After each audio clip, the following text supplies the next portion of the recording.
Good evening. Info Sam here with our September 29th virtual community meeting. This is for the August Complex North Zone. So I'm going to start out, Howard, just a few statistics so we can get those numbers out of the way, and then we can get into the really meat and potatoes of what we're here for. The August Complex is reporting just over 938,000 acres today. It's 43% contained. That's the whole complex. On that fire, we've got 1,400 personnel on this fire. Of that, though, there's like 400 personnel that are overhead and managers, folks like me who aren't necessarily out there on the fire line swinging a Pulaski. That leaves just over 1,000 firefighters who are engaged just on the northern portion of this complete complex of fire. Just another statistic, because it is right here close to us and has affected our firefighting operation, is over here just in between us and Redding is the Zog fire, and that fire is now just over 50,000 acres, and there's just over 900 firefighting personnel over there. That fire is being managed by CAL FIRE. This fire here is with the Alaska Incident Management Team, which I'm a member of. I'm the Public Information Officer, along with several of my colleagues who are here tonight to pull this off and answer questions from you on Facebook. So rules are going to be the same as they were before. You can enter your questions in the comments section on Facebook. Let's keep it to fire-specific questions and questions that my subject matter specialists, who I'll introduce here, will be able to answer. We'll collect those questions during the presentation, and then once everybody has had a chance to make their presentation, we'll have them answer the questions here that we've gathered up, depending on who's going to be best suited to answer those. So tonight we'll have our Deputy Incident Commander with the Alaska Incident Management Team, Charles Russell, our Operations Chief, Kyle Cowan, Incident Meteorologist, Brooke Tabor, our Fire Behavior Analyst, Chris Moore, the Air Resource Advisor, Jeremy Michael, and appearing virtually from Trinity County will be Ed Priestley, Trinity County Emergency Operations Director. Also here, the Six Rivers National Forest Supervisor, Ted MacArthur.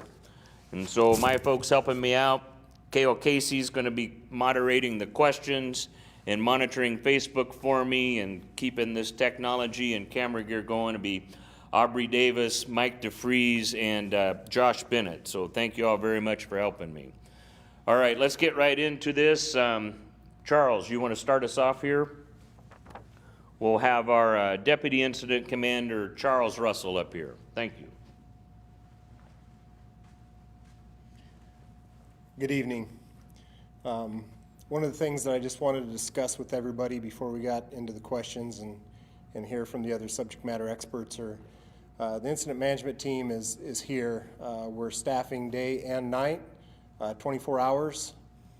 There's going to be a presence in all of the communities that this fire is adjacent to and threatening. We are moving our resources to where the greatest need is as the fire makes its move. And I understand where everybody has been at this for 40 days. Depending on which community you're in, you're tired of the smoke, you're tired of the threat, you're tired of the stress, you may be tired of seeing engines in your driveway. I just wanted to let you know that the phone numbers that have been shared with you, the messages that you've heard, they're going to continue to be consistent. We're going to continue to be there. We're going to be staffing day and night, and looking forward to your questions tonight.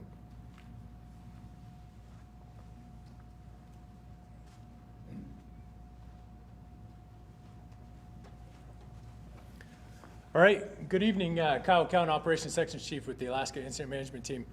So I'll do a lap around the map, but first I'll just say that it's been a busy last couple days. As many of you know, a couple days ago we had a major wind event come out of the northeast, which really pushed fire to the southwest. And so we ended up with lots of spots, lots of fire behavior, lots of different activity. So what that did was that gave us the opportunity to kind of reshuffle the deck a little bit in what some of our priorities were. In addition to that wind event, there was also the Zog fire, which Sam mentioned here just a little while ago. So between the wind event, the Zog fire, we did several things to kind of readjust what our priorities were. Number one was we relocated from our Wild Ranch up to Hay Fork. So logistically, that's a heavy lift on how we moved all of that equipment, all those supplies, all those people. So we're in the process of repopulating that spike camp up to Hay Fork. So that was kind of a big part of it. We've still got the Henshaw spike, and we'll be moving that up to Dinsmore. So we'll be moving that to the north. The fire activity, as it moves kind of to the northwest, we just need to relocate so that we can be closer, so that we can actively engage the fire. So I'll start with a lap around the map as far as some of what the priorities are as far as what we've been working on. So this eastern side of the fire, we still want to maintain a presence over there. We still want to make sure that we've got fire suppression resources over there as far as crews and engines. So we still want to make sure we've got good containment over here. So we still have a presence here. The buck fire is still a barrier, and we've not had a lot of fire activity come out of there, so we're still using that as a fire barrier. We've been having some fire activity. Of course, this line is still red, which means we don't have containment on that piece of it yet. So we still have fire activity over on this side. However, we've had resources over around the Red Mountain area to where we've been trying to prevent fire from moving its way to the east. So we're still actively working on that piece. Moving into branch 31, which is kind of the northern side of the fire, we still are working in and around Post Mountain and Trinity Pines. So we've got this dozer line that we've been working on now for days. We're improving that, working our way to the north and trying to pioneer some line over to the northwest now. So we're working on that piece. We still have engines, we still have hose lays, all that equipment there that we can use for structure protection. So as I mentioned, the wind event here a couple days ago, what that did was that generated a bunch of heat. We got spots, a lot of spots over in the Pickett fire, over in the Gobbler fire area, which should be on the west side of Ruth Lake. So we ended up with a lot of spots whenever that column laid over. We also ended up with spots that went north of Highway 36. So we're still in a firefight north of Highway 36 now. We are still in a firefight down and around Ruth Lake on the east side and on the west side of Ruth Lake. So we've still got lots of resources. That's primarily where we've been working with a lot of our engines and a lot of our crews. In addition to that, we continue to have fire spread that is continuing in a southwesterly direction. So a lot of this fire activity just continues to move to the southwest. This fire is well established north of Highway 36 there. I just wanted to mention, I know that we've been talking about it, but we've got lots of structure protection going on in the Ruth Lake area on the east and the west side. In addition to Forest Glen, we've got a lot of structure protection going on there. Every time that we're asked to reprioritize, every time that we're asked to help with evacuations or whatever we need to do, we're changing our priority, we're changing our focus, and that just sort of that takes away from doing that structure protection piece. So I would just encourage you to evacuate and continue on with that process, please. Thank you. All right, thank you, Kyle. Let's have incident meteorologist Brooke Tabor come up and tell us about what the weather has done for us and where we're headed now with your forecast. Yeah, good evening. Brooke Tabor, incident meteorologist. As Kyle had stated, we had very breezy conditions, low relative humidity, and very warm temperatures over the fire the last couple of days, and that was all associated with the critical fire conditions associated with the red flag warning. Moving ahead, the good part is we have high pressure now that's building down. And what is high pressure doing? It's adding lighter winds to the fire and also putting a lid on the atmosphere. So we're not getting that mixing and that stronger wind potential. But unfortunately, with less mixing, we're seeing lots of smoke across the fire. Very thick smoke across most of the fire this afternoon and evening. As the afternoon did wear on, we did see a smoke column come up right over near DP 120, and that column was extended up about 15,000 feet and had the potential, if it had collapsed, to send out outflow winds of 30 miles per hour. The good news was the column sort of just subdued and there was no wind with it today. The other news was, with all the smoke, our temperatures were 10 to 15 degrees cooler in spots. So that sort of helped the fire activity as we went into the afternoon. Moving forward, we're stuck in this pattern. So what you see is what you get probably for the next several days. We're looking at high pressure, lots of smoke, and mainly light terrain-induced winds. When I say that, we'll get some heating on the slopes, and they'll want to come upslope, up canyon during the afternoons, and then they start to cool and they switch directions and want to become down canyon, down slope during the overnight hours and into the early morning. One thing I do want to bring your attention to is that we are watching the potential for very localized sort of gap winds that want to shoot down the valley on the eastern side of the fire, and that would be on Wednesday night and again on Thursday night, looking for localized gusts 15, maybe 18 miles per hour. The highest probability of that would be around DP 124, 125, and another area down here where those valleys want to align from west to east around DP 130, 142 in that Cottonwood Creek area. So just be advised of that in those two locations. We're watching it. We're going to monitor it as we move forward. The other thing, this high pressure, as I stated before, really doesn't want to move. I don't see any probability or precipitation chances in the next several days. And I looked out even further in probably the next 7 to 10 days. So we're going to see above normal temperatures, very dry, and mainly light winds. So thank you. All right, thank you, Brooke. Next up is our fire behavior analyst, Chris Moore, and tell us a little bit about what it is you do, Chris, and how you're helping the firefighters. So my job as a fire behavior analyst is to work with Brooke, who's the meteorologist, to try and figure out where the fire is going to go and help operations prioritize where they can put people or where they should look for growth. So the three things that make fires grow are fuels, weather, and topography. Brooke covered the weather section. The fuels out here is everything on the ground that could burn, anything in the forest. So the stuff on the ground, the litter, the needles, the cones, the branches, the twigs, and then the actual trees themselves.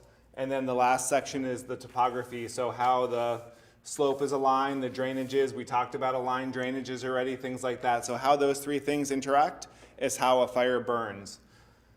The combination that makes fires burn the best is steep slopes, very dry fuel, and a strong wind that's aligned with the slope. So what we had the other day, I think everyone knows how dry everything is out here. So even from the tiny needles to the big logs that are out there on the forest, everything is dry enough that they burn rapidly.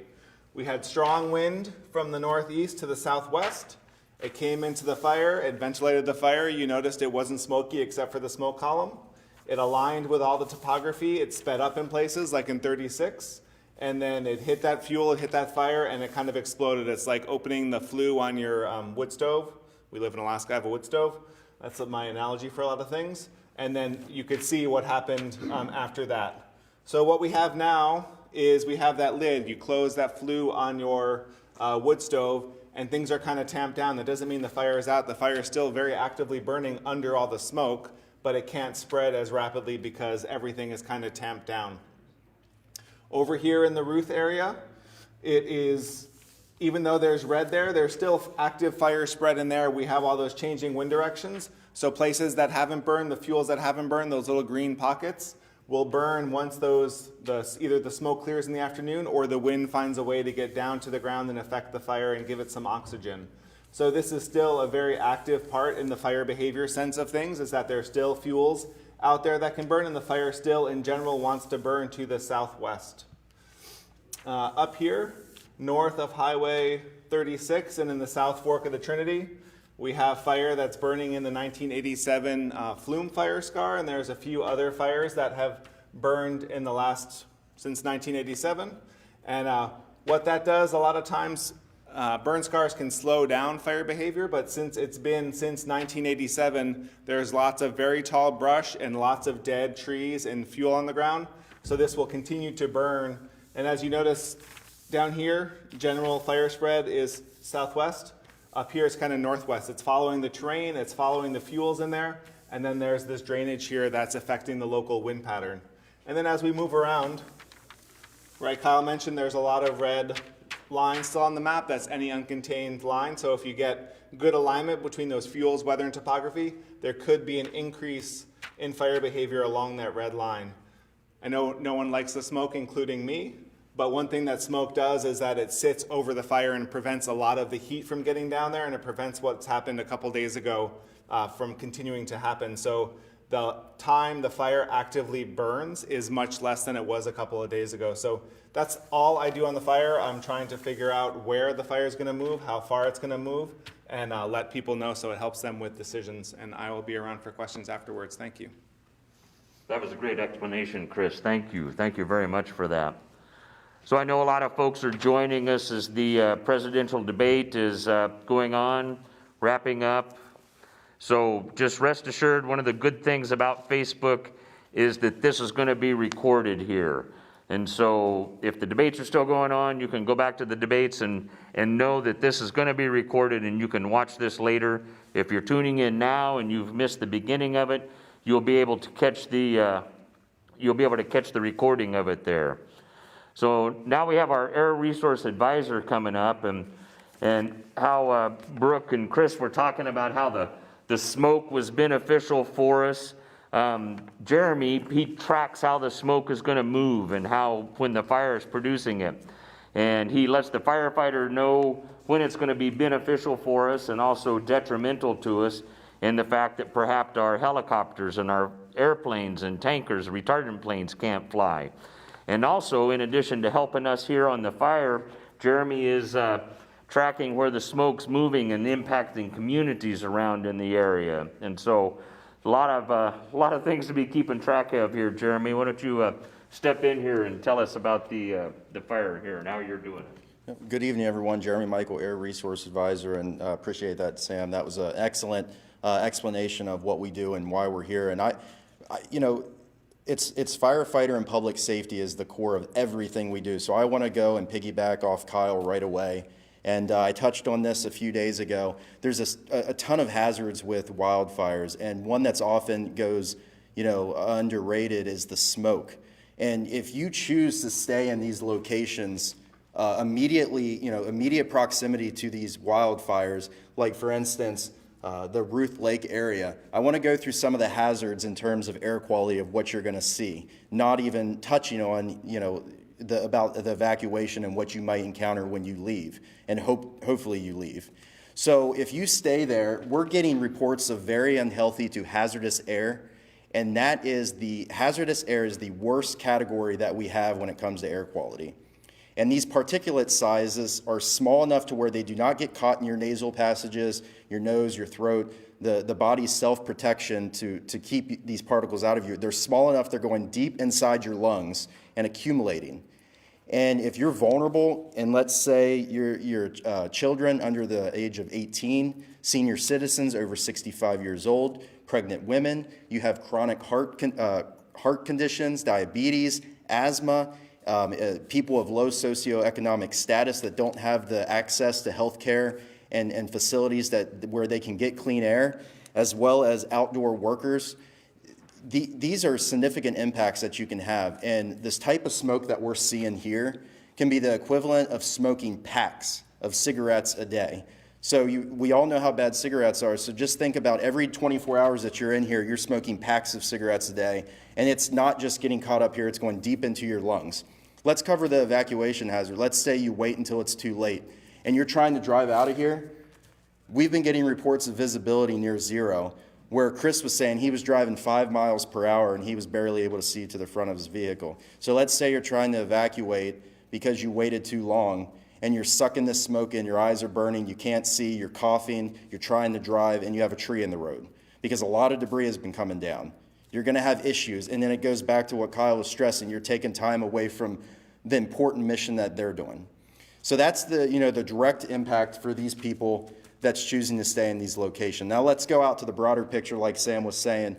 We're also here for the general public, and also our core partners or stakeholders like the California Air Resource Board, as well as different communities, health departments, things like that. We partner all together to put out a unified message for these fires. And I know there's no other way to put it. This sucks. The smoke has been here day after day after day, and it's already been a hard enough year as it is. And like Brooke said, we have strong high pressure building into the region, and that's going to keep that smoke around here. I don't see really any improvement in smoke all across Northern California, Southern Oregon, central part of California from these hazardous smoke conditions. So again, there's a ton of resources on this smoke outlook that you can see up on the information site.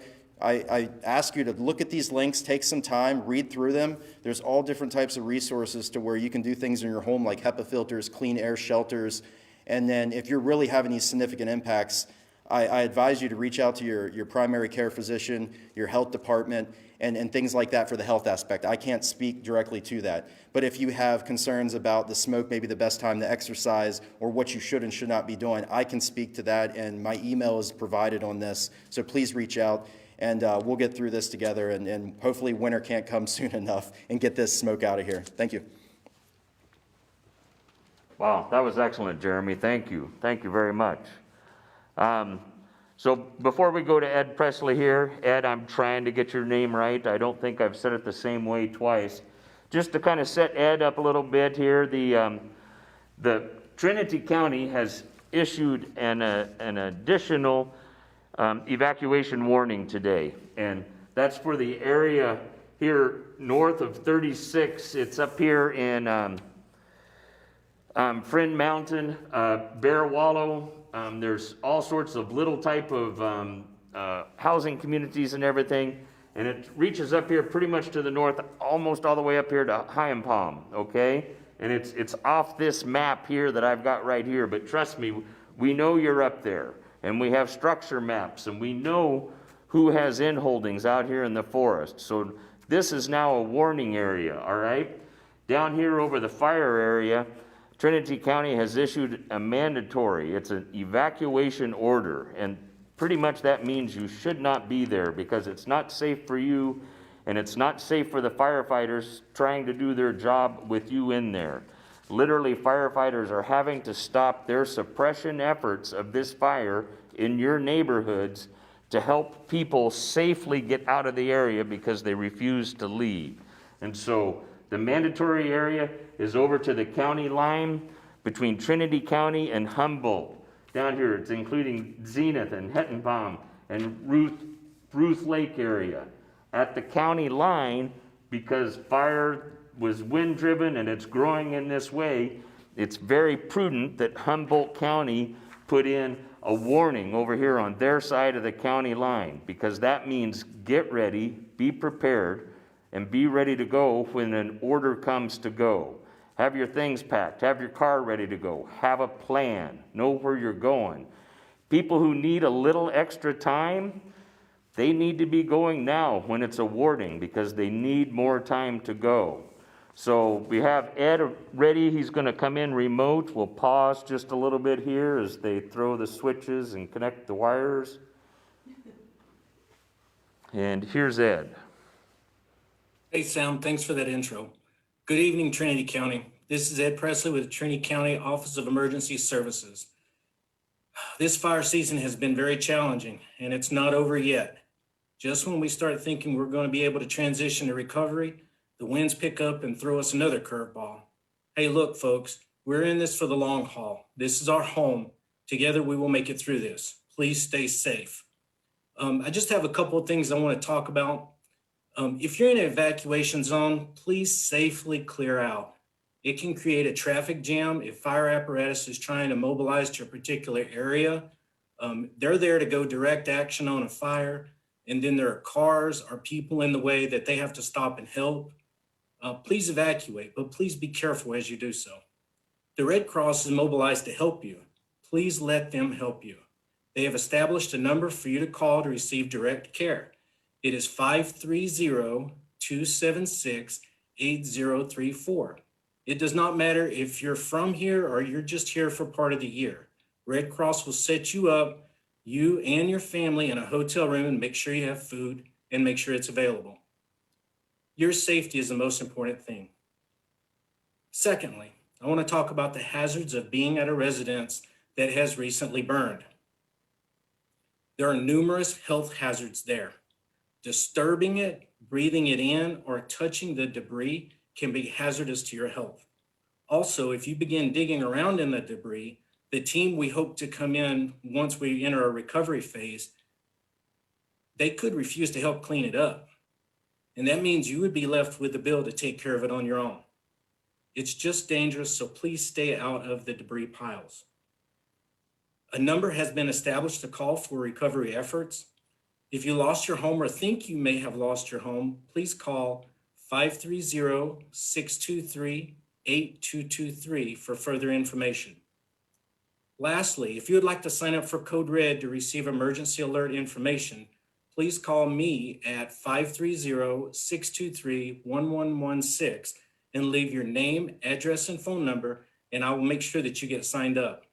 If you want to load up a cell phone, just remember you have to leave your cell carrier on that voicemail as well. Stay safe and hang in there, Trinity. Thank you. Okay, Ed threw some phone numbers there at us. I'm sorry, I get so accustomed to wearing this thing. Ed threw some phone numbers there at us, and trust me, we've captured those phone numbers, and we'll have them listed so they'll be easy for you to find later when you need them. Now, Ted MacArthur, Forest Supervisor for the Six Rivers National Forest, speaking here on behalf of the National Forests. Thanks, Ted. Bet. Good evening. First, I just want to thank you all for joining us in this public meeting. This has been quite an exceptional year in a lot of ways, and frankly, I'm running out of adjectives on how to describe what we've been going through this year. One of the things that I want to talk to some things in general, and then there were a few questions that came up that I'd like to specifically address. But one thing that has been going through my mind a lot is we've been fighting fire here on the August Complex for over 40 days. And before that, we've been fighting fires on different incidents for over 60 days. And these are the same firefighters that are helping us out, whether they're local resources or whether they're folks coming from across the country to help us put these fires out. We're incredibly grateful for the folks that are coming from all over to help us out. And the other thing to keep in mind is we've got local firefighters. We've probably got about 200 firefighters that work for the Six Rivers National Forest alone that have been helping us out fighting these fires for over 60 days. Frankly, they're physically and they're mentally exhausted from all this work, and it's one of those years where we're getting a lot of things thrown at us, and we're doing the best we can to address that. Alaska, the Alaska Incident Management Team is really helping us out a lot to organize and respond to this incident. And one thing that you've heard a little bit tonight is, we have folks that live here from this area. You care deeply about the place you live, the homes you live in, the communities, your family and friends that live out here. And it's hard to leave. But when you don't leave, what happens is those firefighters that are working on protecting structures, protecting people's homes, have to evacuate the folks that did not evacuate when the order was come.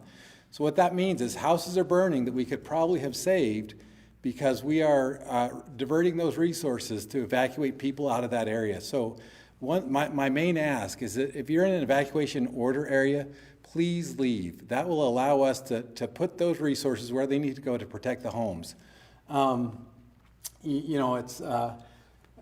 As I mentioned, we have a lot of local resources. We have firefighters that have been in this area for over 7 generations. Their families have been in this area. So we care deeply about the communities that we live in, the communities that we serve. You know, a lot of folks look at the Forest Service as, you know, kind of an outside entity. We are you. We are the people that live and work in this area.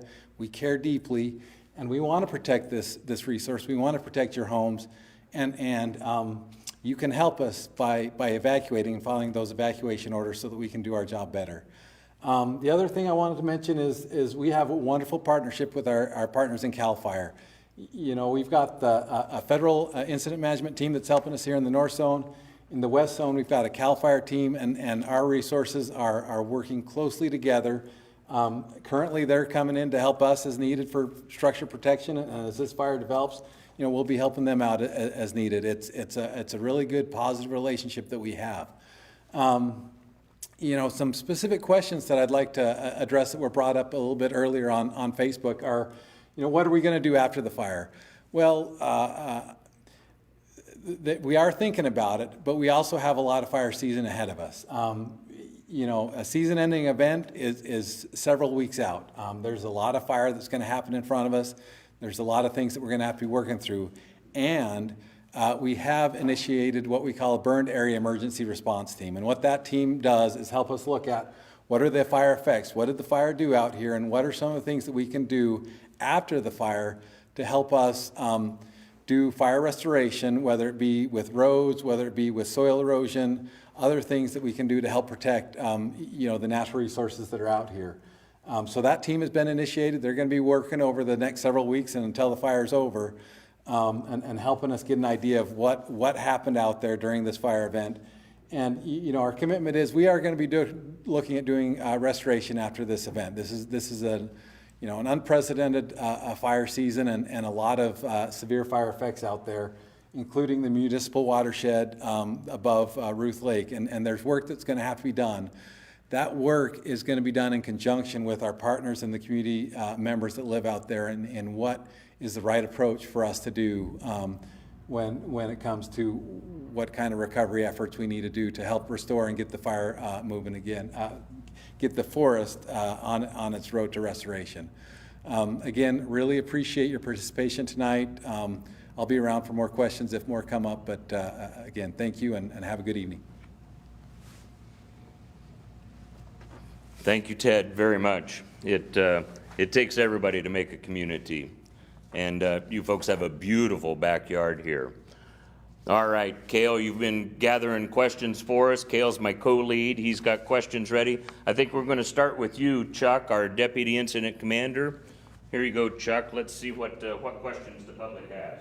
Great, thanks. And first of all, we want to thank everybody from our online audience. We have hundreds of people watching. We have folks who are chiming in their support for the fire crews and for everybody involved in this incident. We want to give a shout out to all the parents and family members of firefighters who are on this incident. We do have 100% accountability, and we appreciate you supporting them. We'll pass that word on. Also, I wanted to zoom out with Chuck Russell, our incident commander, and get this bigger picture. Chuck, this is kind of a historic season right now, and there's a lot of folks in the surrounding areas around the Wildwood area, even down in Bowman Road off to the west, and Xenia and Kettenbaum and up north, who are wondering if they should be ready to evacuate. And I just wanted to address the bigger picture here of how extreme the potential is for fire spread in any given situation right now. Yeah, so you heard from our meteorologist just a little bit ago. That's part of the team that we have here helping us to understand where the winds are going to come from, what the weather's going to look like in the near term and long term. You heard from our fire behavior analyst. That's another person that we have that is looking at the fire behavior on the ground. They're calculating what the spread is. They're projecting where they think the fire is going to go next. We have a strategic operation planner. He's taking all of those inputs. We do calculations and we do runs through a computer simulation and model to see over and over again where we think that fire will go in the near term and once again in the long term. And then we have an operations person that's what he is focused on, is gathering that data and making it make sense on the landscape where we can have the highest possibility of success for fire suppression. So for those communities that are in those outlying areas, we are looking at that. We're looking at how long it could possibly get into those communities. We're taking all of that into consideration. We'll continue to work with the sheriff's office We'll continue to do what we're doing here right now and meet with you as often as we can to answer these questions as to when we think it could possibly get into those communities, if at all. Thank you. And the Alaska team was here 12 years ago for the big firestorm of California when the conditions were similar to this. We've worked in other parts of Oregon, Washington, California, all over our own state of Alaska during extreme fire behavior. We've heard other sheriffs and other representatives say pretty much at this time of year, everybody should be ready, in that ready mindset. Is that kind of where we're at right now in general? If a new start were to happen, like look at how big, point to folks on the map, how big that Zog fire is. We had 3 civilian fatalities in that blow up. It's over 50,000 acres, 146 structures. You were in Australia this winter dealing with the American response for Australia. We talked about that during our hard truths this morning. I mean, you've been this your whole career. We're facing a really historic moment, aren't we? We are, and one of the things that's important on that is in Alaska, we've got the ready, set, go. You need to have all of your stuff ready. And I know that we're not here, but it's the same principle. In California, have your stuff ready to go so that when that time comes, you have what you need to go and to be self-sufficient somewhere for an extended period of time until the danger is past. Like you mentioned, I was in Australia. It was the largest fire in Australia history. It was right outside of Sydney. Me and several people that were on this incident management team, I know of 6 of us that were in Australia that are here, that dealt with those fires at the end of 2019 and into 2020. So we witnessed it. We have an understanding of what it takes to try to keep the public safe, and we have an understanding of what has been taking place here as far as the essentially siege. And I've said this about this fire several times, and I'll say it again. It's been relentless as far as its progression goes. Usually there's an ebb and a flow in fire, and it gives you just a little bit of a time to get out ahead of it and make those plans and get your resources right where you want them to be.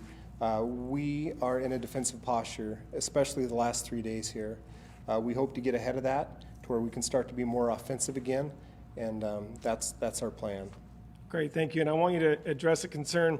A lot of folks who have properties, houses in Ruth Valley and other places are asking those specific questions. And personally, my town in Alaska has burned down twice now in the last 4 years. So last summer we lost 52 more homes in August.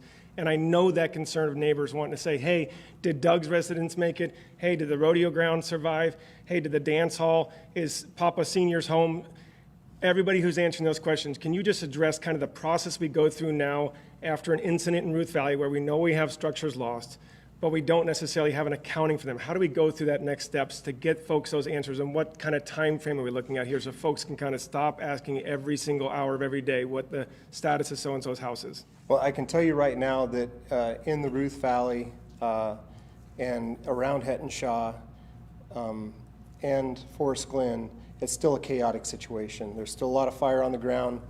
There's a lot of pockets that haven't burned off, and sometimes these fires come at you from 3, even 4 different angles, depending on how the winds are.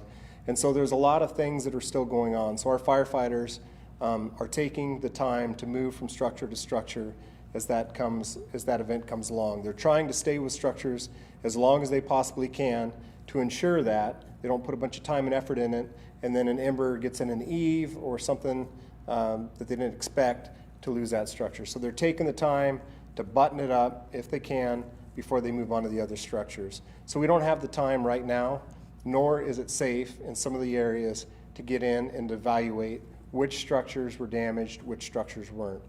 We've placed an order to get extra help for that. CAL FIRE, we've ordered a damage assessment team to come in so that we can continue to focus on the firefighting efforts that are going on out there, and that they can start looking at the damage assessment and the recovery portion of it for us. Excellent, thank you. And we did talk about the civilian fatalities on the Zog fire that happened last weekend. There are folks that are worried about a missing person or rumors of a civilian fatality in the Ruth area. Can you address kind of the process that we go through to try to get accountability in that sense? Yeah, so the public contacts us sometimes about missing persons. We do have one reported missing person. The first step that we took is made sure that we went to that resident, that address of that residence, to ensure that the resident was still, that their structure was still there. That's the first step. We did go to that area that the reported person, the structure is still standing. So what we're doing is we're just working through to verify, are they safe? Are they in a shelter? What is their location? Why haven't they got back to their loved ones? So we are working through that process right now. Okay, great, thanks. And I also want to address another elephant in the room. This Alaska team is all about transparency. We have information officers working on the west side. We have one sheltering in place at Kettenbaum. We have another smoke jumper PIO, public information officer, who turned into a task force leader to start protecting homes because he has that background. We have another one in Mad River who had to evacuate to the coast. There are locals, there are folks who are saying, oh, I see equipment or firefighters not saving a house when they could, or starting to throw around those kind of rumors. As an incident commander of a Type 1 team and a career in fire, would there ever be a point in time when a firefighter would not protect a house when they could, or do you think that those rumors are true? That's an elephant in the room that I'd like to have addressed. No, that's not going to be the case. And one of the things that you mentioned about the Alaska team and any firefighter, we're in this business, and we're in this business because we love what we're doing. We like the service that we provide for our citizens, our friends, our neighbors, our country. So that's why we're in the business. So with that, we do have individuals that are out there in the Hettenshaw area that are support for the Spike Camp. They're not line qualified firefighters. There's about 120 individuals that are out there that are providing the support, whether it's the shower unit, whether it's the caterer, maybe a water tender, individuals that are not line qualified. That's not their profession. They're in the support part. We did have to move those individuals into the meadow several different times that had been burned off for their safety, the safety of the camp, so that they could be safe. So you may have saw individuals sitting there for their safety while the firefighters were continuing to do their work. You talked about the information officer that is line qualified and arduous, stepped out of that role because they saw a need. We're going to lift where we stand. It doesn't matter who you are. If we've got the qualifications, we're going to engage. We're going to work as hard as we possibly can, as safely as we can, to protect those structures. I appreciate that. And I will also say that driving out to the fire line to get footage, which is on YouTube, in Hayfork, it can look like there are folks taking naps during the middle of the day because there are engine crews all there. Now, for the public to start saying, oh, those are lazy firefighters, they might not understand that maybe that crew worked all night long or did a 48-hour in a row during the blow-up. And so can you address that not everything that people see is actually what they think is going on, that there's actually an operational plan here, day and night shift, 24 hours a day? Absolutely. So once again, both of our camps were impacted. One camp was impacted by the Zog fire that we had to evacuate while this was all going on. It's 2020, right? So we might as well throw that kind of stuff in there too. We had our incident that we were dealing with, and so that camp, we had to kind of shut down things. We can't get water to them. We can't get the food to them because of the route of 36 that is compromised and just where they're at. But we had enough food, we had enough water, we were prepared for an incident like this. And so we shut down the showers, we shut down the non-necessary stuff so that we could save the fresh water for the drinking, for the food consumption, for the preparing of food. And then after that, we'll go into eating MREs or whatever we got to do until we can get rebooted, reset back up in those areas. So you got firefighters that worked the day shift that went into the night shift because the need was still there. They didn't sleep. Last night, I can tell you that they didn't sleep until at 4 a.m. is when some of them finally got bedded down. There's really not a comfortable camp to go through. Those individuals that are in Ruth, they talked about it. It's socked in with smoke. You got a lot of fire activities. You got ember, you got wind, you got everything. They're parking their vehicles in a safe spot. They're catching what kind of snooze they can, while the night operations, same thing. They're jumping up so that they cover night, but we had, it was all hands on deck through this thing. And we're going to continue to try and get our firefighters the rest that we can, but still move from structure to structure, value is at risk, until we get through this. Great. Thank you, Chuck Russell. I appreciate that. And for the folks at home, there's hundreds of questions on our Facebook page right now. We do have information officers in Alaska here on the site that will be answering more specific questions all throughout the evening, but thanks for addressing those, Chuck. I'm going to move on to Chris Moore, fire behavior analyst. Absolutely. There are a lot of questions about the movement of the Zog and potential combining with the north zone or the east zone of the August complex. And Chris, in your kind of crystal ball, if you will, given these conditions, can you kind of address some of those concerns? There are folks who are wondering what that would look like. The potential we have on the landscape kind of showed itself out here in the Zog fire, right? It burned 50,000 acres in the last couple of days. The difference between the two fires is that this is mainly grass and brush, and that the August complex is a lot of timber. So what I know about this fire right now is that I think they have it tied into the 36, and they're hoping to hold it there, but that's a very tentative plan. So if that were to work out, it would not burn into the August complex, but I don't have the most up-to-date information on what they're doing in the Zog, but it's an unfolding event out there, and you can see on the line, so someone asked a question about different symbols on the line. The gray shaded symbols are old fire scars, so it's easy to pick out where the fire is burning. You can see there's a little divot around the Pickett fire from 2015, where the fire kind of burned through a little bit, but it just didn't burn through the whole thing because it had burned just so recently. So a lot of those fires are, old fires are in there just as a point of reference so people know what to look at. The other thing to point out is that these X's, these hash marks along here, are existing dozer line. And we have dozer line all around the outside of the fire from our suppression activities. And you can see there's a bunch of dozer line already in between where the Zog fire is and what we currently have on the August complex. Okay, great. And we have some folks who are asking about the column. We talked a lot about the red flag warning days of a column collapse each day. One of the questions is, does it fall like dropping a water balloon and water goes outward and that makes the wind in all directions, or is it unidirectional, or how does that look? Brooke, please. Yeah, Brooke is the one. Yeah. Okay, great, thanks. And Brooke Tabor, our National Weather Service specialist, is going to give us the column. Yeah, that's a good question. It's much like a thunderstorm. So you have a lot of hot air rising from the fire that wants to rise. It suspends a lot of particles, a lot of smoke, and then it can't rise anymore. It has a lot of weight, and it wants to come down. It rushes towards the surface. It creates outflow.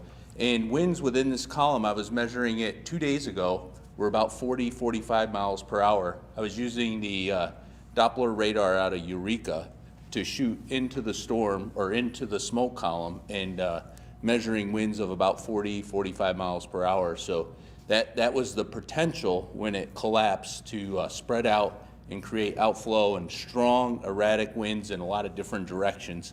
And sometimes they'll even get enhanced a little bit by the terrain across the area. So we had two distinct columns 2 days ago. One was down in this area and one was up here by this DP 113 or the IROS 223 site. So good question. Okay, great, thanks. And just looking out at the calendar again for the weather, do we have another red flag day that you know of that's coming in the next 7 days?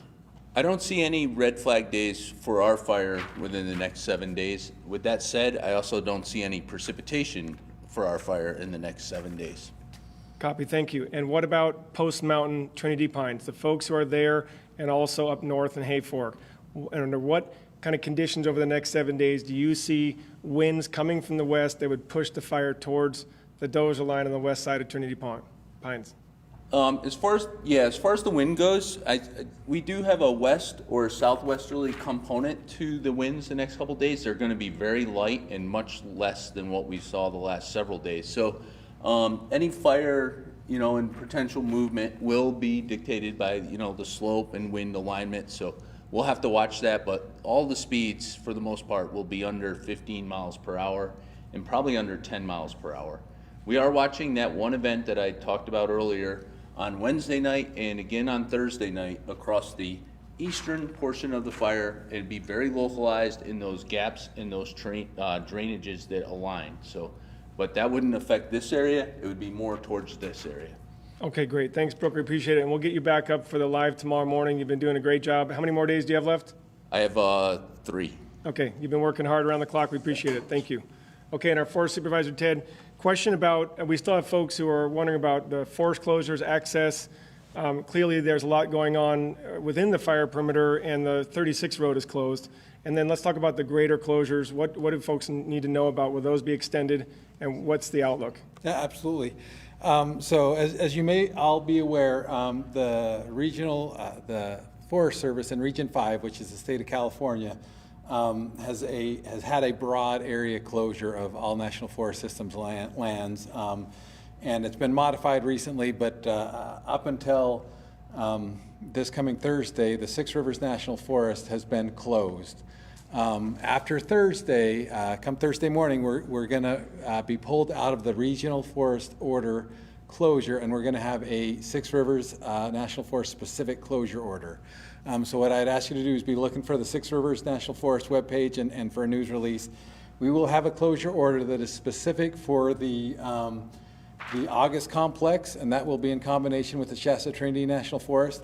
We will have parts of the Six Rivers National Forest that will open up again, but we also have two other incidents. We have the Red Salmon Complex, and that will have a closure order surrounding that, and we have the Slater fire that is also on the Six Rivers, and we'll have a closure order. So we will have specific closure orders, but there will be aspects or parts of the Six Rivers National Forest that will be open that we feel are not at risk for folks to come in and enjoy the National Forest. What will be under that, what we will continue to restrict is any ignition sources. So camp stoves, fires are all going to be prohibited for the foreseeable future. We just can't risk having any more fires out there to put homes and firefighters at risk to try to address those. Okay, great. Thanks, Ted. Appreciate it. We're going to close out with Kyle Cohen, our operations chief. And Kyle, could you just address the fire over on the north side of the 36? We have folks in Post Mountain who have been talking about that there aren't sprinkler kits set up at their homes. Incident Commander Chuck Russell addressed that this morning, that the plan is to hold the fire on the containment line, the dozer line. We have steep country there on the north side. What is the plan right now? I know you punched dozer line up 14, correct? Correct. And then now we have some fire moving further north. What's the plan there? Yeah, the plan is, so we have reinforced that line. We're working our way to the north and northwest. So if the fire were to shift, that would help us in that protection measure. So we do have the sprinkler system set up on the perimeter. So not every piece of property has a hose lay or any kind of suppression set up there. It's more focused along the perimeter and sort of the outside of it, so that we can suppress in that event. Okay, and within that community, there's an enormous amount of grass, brush. I mean, I go through there almost every day. I work with Chief Astrid and the community to keep them informed. It is not a fire-wise community. It is loaded with fuels. There's still dead trees from the Blue Fire in 2015. That main access off of Trinity Pines could have blow down at any moment. Even during our tour here, I've seen locals of bobcats moving trees and such. So the advice to the locals within there who are going to refuse to leave, what should they be doing at home, given the fact that there's a national supply shortage of additional miles of hose and sprinkler kits and all the traditional things that they think that they're being denied? And I want to address that elephant in the room. Sure. Post Mountain community thinks that we are selectively not providing structure equipment to them. Can we just address that? Yeah, sure. So if folks choose to stay, then obviously they can take some of those fire risks away from their house, such as mowing, weed eating, kind of clearing debris away from their homes, firewood piles, trees, all that kind of stuff. The more defensible space that you have, obviously, the less receptive it would be to any kind of fuel, any kind of ember wash. Yep. So a lot of folks there have 5,000-gallon water tanks. They have hoses, they have gardens, creating a humidity bubble, using their own sprinklers around their houses, those type of standard green up type concepts, right? Absolutely. So the more you can raise the relative humidity, the more moisture you can put on the ground, the more resistant to fire that you can make that place, whether it be through mineral soil or water, what have you. Absolutely. Those are great defense measures you can take. Great, thanks. And one more for you. This morning, Chuck Russell addressed the dozer line that's miles long around Trinity Pines. There's numerous porta tanks and hose lays. The reason why Chuck said we're not firing that off until the last minute is because any spark that gets in that non-firewise community, those grass and bush modules, is going to go, and it's going to go burn fast, correct? That is correct, yeah. So this, as Chris and Brooke have mentioned, this fire's, the fuels are very receptive to any kind of ignition source. So absolutely, it is very vulnerable to any kind of spark, anything like that. we feel like the fire spread will just take off immediately. So there'd be a timing piece there with the fire movement to the east towards that dozer line, and then a firing operation at the right time. Yep.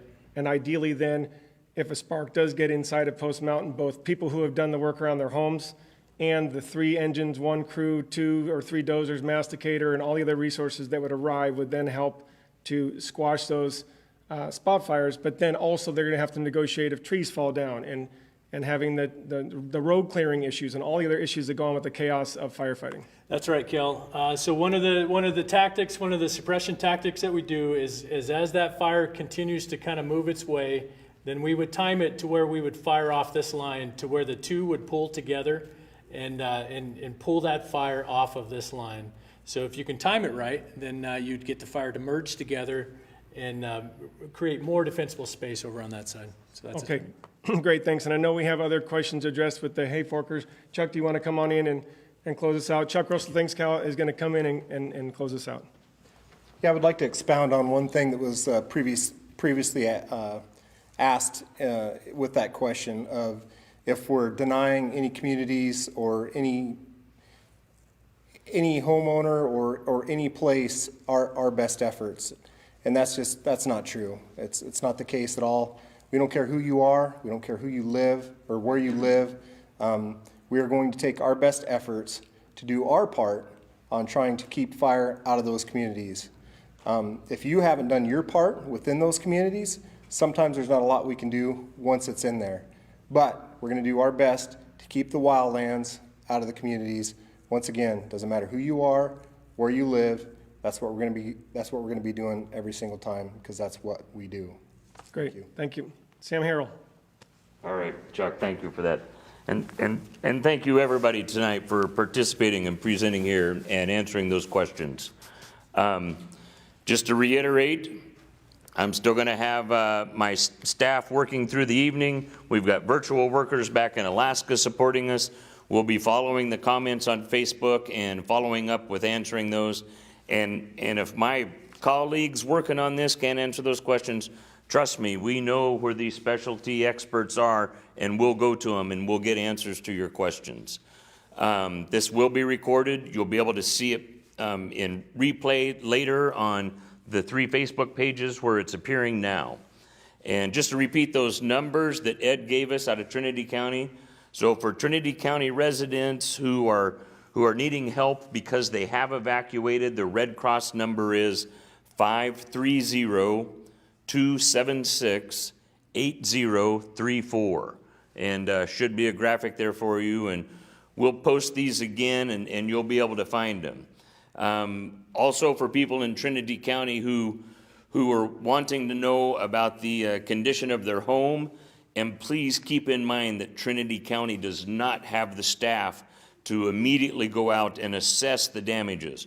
We're requesting help to come in and help. Remember, earlier in this fire, structures were damaged in other portions of this fire. The county's working on that in addition to what has recently happened. Please be patient. I know it's what you all want to know. The phone number Ed shared with us, 530-623-8223. And also, one more number here for you. It's this is from the Red Cross. It's a family reunification. If you're trying to get a hold of somebody that was in an evacuated area and you've lost track of that individual, you can reach out to the Red Cross and they'll work to help you track them down. And the phone number, it's 1-800-RED-CROSS. I don't have the numbers for that, but trust me, we'll get that and we'll post the numbers that go along with that alpha, go along with the letters there and that spells Red Cross. Look on your phone, you'll figure it out. But we'll post that for you. Thank you very much, everybody. We'll continue with our breaking it down, our live campaigns, our educational campaigns, and be transparent about what's happening out here. We deal with fire in our own backyards at home, and we understand the importance of knowing what's going on so we can make the best decisions possible to continue living in such beautiful places. And trust me, we get it. So follow along here on Facebook. Watch this again if you've missed the beginning of it, and post your questions and we'll get to answering them. Thank you, everybody. Have a good night.